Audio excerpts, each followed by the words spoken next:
Hello mga katuhog! Mini donut keychain tutorial naman tayo for today's video. Perfect na perfect ito para sa mga scrap yarn na naiipon natin. Madali lang gawin at once matapos na natin ang mga rounds, wala na tayong kailangang idugtong may ibang parts. Lagyan lang natin ng fiber fill, pagkatapos ay tahiin ang maliit na butas sa gilid gamit ang yarn needle para makompleto na ang ating cute na mini crocheted donut.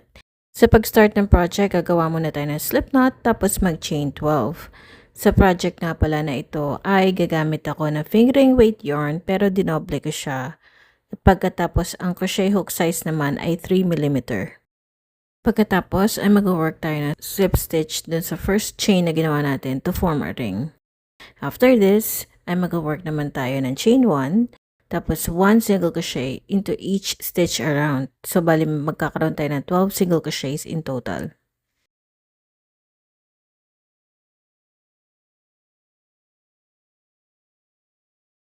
To end the round, mag-work tayo ng slip stitch on top of the first single crochet main.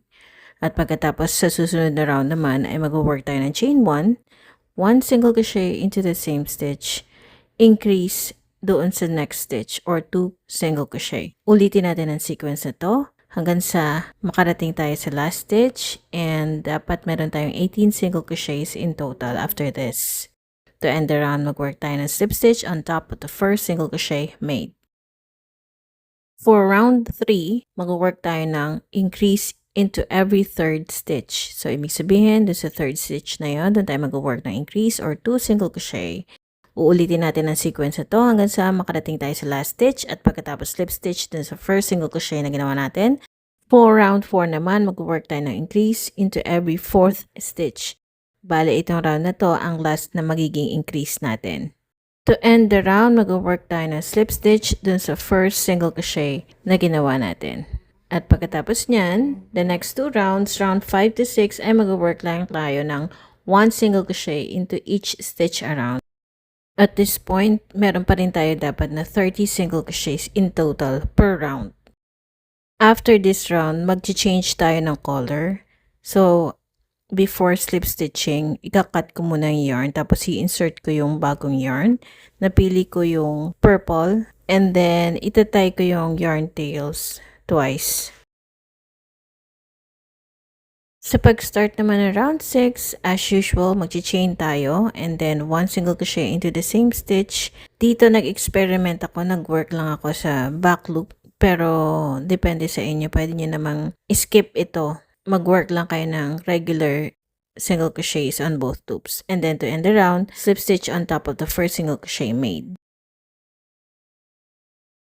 Now, for the next few rounds naman, mag-work tayo ng decrease. So, after chaining 1 single crochet into each of the next 3 stitches. So, dito mag-work tayo ng regular stitch. 1. And then, 1 single crochet into the next. Hanggang sa third. Now, for the next 2 stitches, on front loop only, mag-work tayo ng decrease.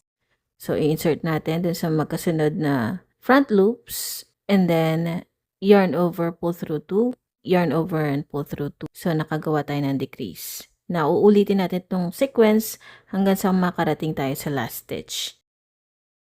And when we get to the last stitch, mag-work naman tayo ng slip stitch dun sa first single crochet na ginawa natin. So, in here, pinapakita ko ulit na dapat yung last 2 stitches natin is yung decrease.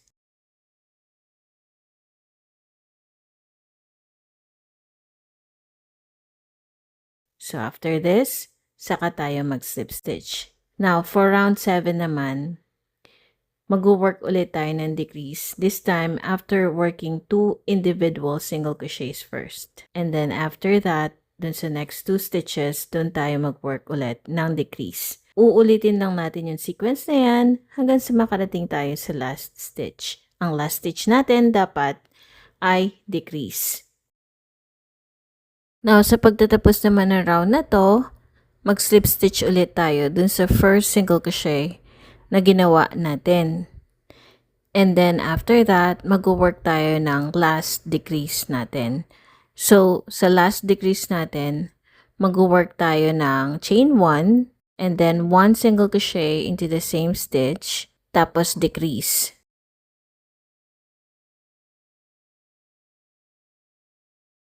Tatandaan nyo na when you get to the last 2 stitches, dapat decrease yun nandoon.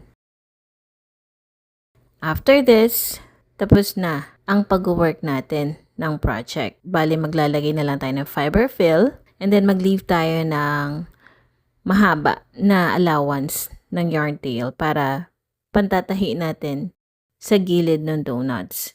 So, ganito ang ginagawa ko muna. Bali, tinatahi ko ng maybe 3 to 4 stitches na magkatapat yan. And then, saka ako maglalagay ng fiber fill. You can also use scrap yarns kung wala kayong fiber fill. Siyempre, mas maganda pa rin ang fiber fill ang nilalagay. So, after making a few stitches, saka ako naglagay ng fiber fill niyan. And then, after that, i-continue lang natin yung pag-close sa gilid para matago natin yung mga palaman niya. So, dito medyo challenging ng konti, lalo na kung first time nyo palang gagawa ng ganitong project. Itong project na ginawa ko, nilagyan ko rin ng parang sprinkles. So, ganito lang ang technique na ginagawa ko. And you can use different colors of yarn kung trip nyong iba't ibang color ang ilagay. Isa ito sa mga project na perfect paggamitan ng mga scrap yarns dahil kaunting yarn lang ang kailangan para mabuo. Pwede rin kayong gumamit ng scrap yarns bilang palaman para masulit ang mga natitirang yarns nyo. Dahil mabilis lang itong gawin, bagay na bagay ito bilang souvenirs, giveaways o kahit munting handmade gifts para sa mga mahal nyo sa buhay. Sana nagustuhan ninyo ang tutorial na ito. Kung nagustuhan ninyo, huwag kalimutang i-like, i-follow at i-share ang video para mas marami pa tayong matulungan at makagawa ng mga creative crochet projects.